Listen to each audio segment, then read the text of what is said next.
it's not like I just go and do everything I feel like doing. 'Cause if I did that, God knows where I'd be in Hawaii right now. You know what I mean?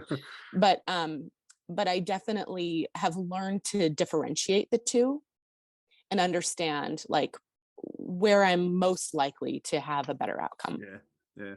I want to run with the thread for a second. I know you said it somewhat as a throwaway line, but I think about this and I'm curious. Maybe it'll go nowhere. But you just said Mhm. like I'd be in Hawaii right now.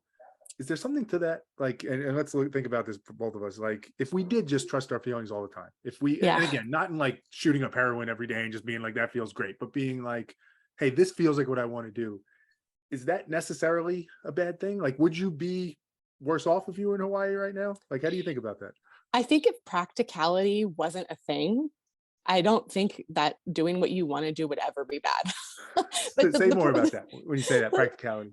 I mean, well, like money, for example. Okay. So, and we have kids, right? So like, can I actually just pick up my life, spend $10,000 on a trip to Hawaii and bring my kids out of school and upset their lives and like just transplant and if I didn't have others in my life, I think if you're a single person who doesn't have really any roots or responsibilities, yeah, go for it. Hmm. Hmm. But I think for those of us that do have those responsibilities, we have to counterbalance, right? Like we got to Yeah. pick and choose and make the right time and put in the right resources and Yeah. And make that's it, tough. That's tough to yeah. the conversation we were having earlier because balancing that and reconciling that with what we said before of like where it's okay to put yourself first, right? Like Hmm. somebody could hear what we're Yep. saying now and be like, oh, I thought it's okay to just go Hawaii and do that. And this is the nuance. This is what makes it so tough. This is what Right. makes it so hard for people.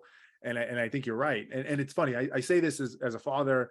I have a wife. I love my family completely. Hmm. But I can understand now much better why some people choose to be single and they don't want to get married and they don't want to have kids. Absolutely. Yep. There's a lot of positives in that I still see. Now, I personally believe it's net positive to where I am with my family and what it is. But I Right. wouldn't judge. I would have judged somebody much more 10 years ago to be like, "Oh, you don't want to have kids. Like, what's wrong with you? That's selfish." Whereas now I Right. can be like, "I get it. To be able to pick up and Oh, just go to Hawaii, there's a lot of yep. appeal to that."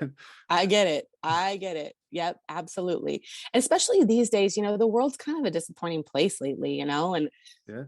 I don't know that I'd want to raise a family today. So I don't judge people if that's their choice. I have my best girlfriends. I have two best girlfriends and neither one of them has kids and neither one of them's married. Yeah. And I'm like, good job. Yeah. Like this And is I think great. that's part of that self-awareness, like that inconvenient truth. Right. And this is where like somebody might be afraid you're a mom, I'm a dad to admit that and be like, I can't say that. I can't say that on a podcast that like I Hmm. totally get it.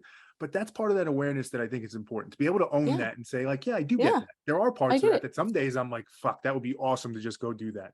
But I'm Right. honest with myself about that. And then I know Right. when I actually am spending time with my son and it's amazing and I love him, that's real. That's not me just Right. putting on a show because I think I have to. I think that's a Right. little bit of that illustration of that self-awareness. Right. Totally.